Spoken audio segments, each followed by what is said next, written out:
Assalamualaikum, magandang gabi. Ito ang Pasada alas 7. Maghahatid sa inyo ng balita at impormasyon sa Bangsamoro Region.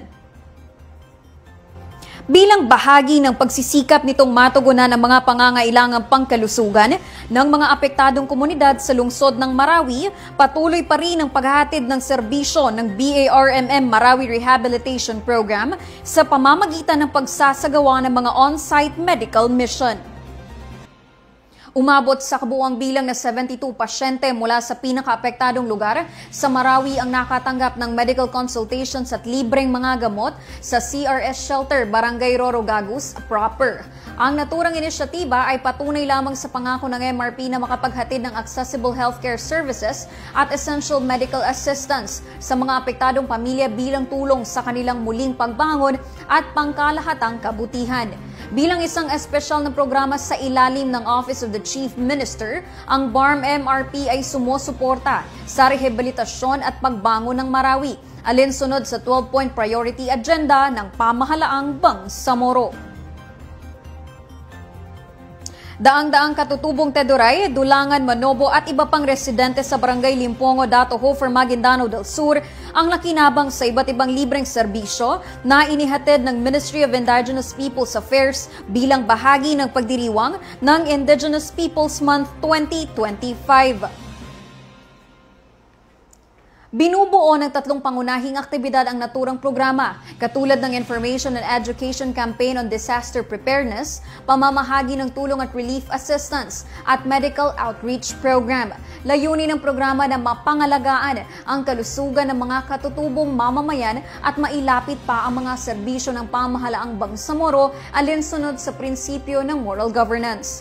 Ipinahayag ni MIPA Minister Giamal Abdul Rahman ang kanyang kagalakan sa pagkakaisa at kasiyahan ng mga katutubo. Binigyang diin niya na sa kabila ng mga hamon na kinahaharap ng ilang komunidad, patuloy na kumikilos ang BARMM government katuwang ang security sectors, ministries at iba pang tanggapan upang matiyak na naipagkakaloob sa mga katutubo ang kanilang karapatan na nakasaad sa Organic Act 11054. Dagdag pa ng ministro sa ilalim ng kanyang pamumuno ay patuloy niyang pagsisikapang mailapit pa ang mga serbisyo ng gobyerno upang higit na mapaunlad ang bawat katutubong pamayanan. Umabot sa 574 pamilya ang nakatanggap ng tig 10 kilo ng bigas bilang bahagi ng relief assistance. Samantala, 100 katao kabilang mga buntis, nakakatanda at may maliliit na anak ang nakatanggap ng hygiene kits, habang 200 naman na individual ang nabigyan ng libreng gamot, konsultasyong medikal at blood pressure monitoring.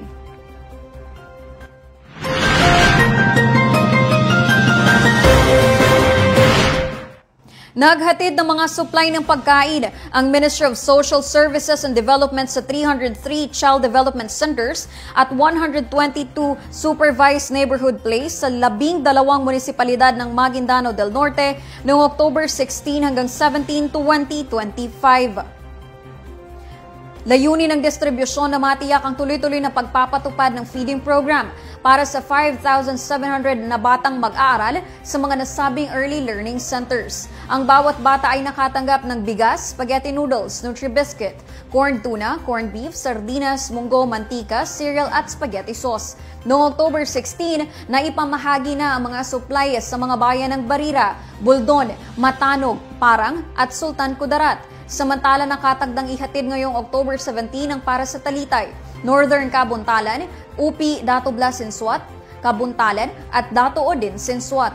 Bago ang pamamahagi, nagsagawa ng quality at quantity inspection ang mga social worker ng MSSD upang matiyak na ang lahat ng supply ay nasa tamang kondisyon at pasok sa pamantayan ng programa.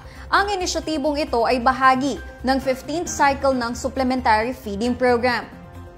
Isang nationally funded program na ipinatutupad ng MSSD sa buong Bangsamoro upang mapabuti ang nutrisyon at kalusugan ng mga batang nasa early learning institutions, lalo na sa mga marginalized communities. Samantala, 29 naman na bedridden senior citizens mula sa bayan ng Lantawan, Basilan ang nabiyayaan ng Hadia Care Packages mula sa Ministry of Social Services and Development noong October 15, 2025. Isinagawa ng MSSD-BCO ang house-to-house distribution sa tulong ng Lantawan Municipal Social Welfare and Development Office at ng lokal na pamahalaan ng Plantawan upang personal na maihatid ang mga pakete sa mga tahanan ng mga benepisyaryo. Ang bawat Hadiya Care Package ay naglalaman ng mahahalagang kagamitang pangkalusugan at pang-araw-araw na pangangailangan tulad ng digital blood pressure monitor, pulse oximeter, temperature scanner, pill box, disposable face mask, rubbing alcohol, liniment oil, adult diapers, hot and cold compress device, powdered milk, tuwalya, medyas at iba pang gamit para sa first aid at personal na kalinisan.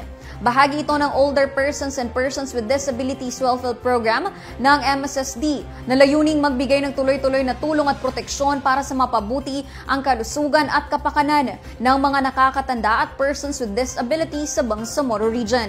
Sa pamamagitan ng programang ito, pinatitibay ng MSSD ang advokasya nitong walang maiiwan sa paghahatid ng serbisyo lalo na sa mga pinakamahihina at nangangailangan ng kalinga mula sa lipunan. Nagsagawa ang Bangsamoro Commission for the Preservation of Cultural Heritage ng bid opening para sa proyektong Construction of the Training and Exhibition Hall Center for the Sustainability of Culture and Heritage sa Bonggao, Tawi-Tawi. Pinangunahan ito ng Bids and Awards Committee sa pangunguna ni Executive Director Ahmad Mama, katuwang ang Technical Working Group at Secretariat alinsunod sa mga patakaran ng pamahalaang Bangsamoro. Dumalo rin si Ms. Soria Alauya mula sa Commission on Audit bilang observer upang matiyak ang transparency ng proseso. Layunin ng proyekto na itaguyod at mapanatili ang mayamang kultura at pamana ng Bangsamoro, lalo na sa lalawigan ng Tawi-Tawi.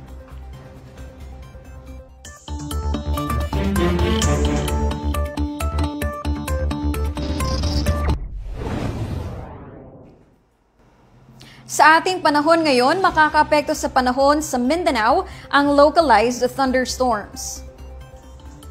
Ayon sa Pag-asa, magdadala ito ng mga kalat-kalat na mga pag-ulan, pagkulog at pagkidlat sa ilang bahagi ng Mindanao kasama na rito sa BARMM. Ipinag-iingat naman ang lahat sa posibleng maidulot na pagbaha at landslide naman sa mga nakatira malapit sa bundok.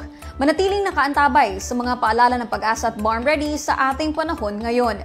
Sundan ang Facebook pages ng Barm Ready at Barm Ready Weather Update. Makikita rin ang mga hotline numbers ng Barm Ready sa inyong screens. At yan ang mga balitang tampok sa pasada alas 7. Para lagi pong updated sa mga kaganapan at impormasyon sa BARMM, i-like, i-follow at i-share ang official social media accounts ng Bangsamoro Government na makikita sa inyong mga screens. Mapapanood nyo rin ang episode na ito ng pasada alas 7 sa YouTube page ng Bangsamoro Government. Bisitahin din ang bangsamoro.gov.ph. Ako po si Yana Sanday ng Bangsamoro Information Office, naghatid balita sa ngalan ng serbisyo publiko at moral governance. Maraming salamat po at pagpalain ang Bangsamoro.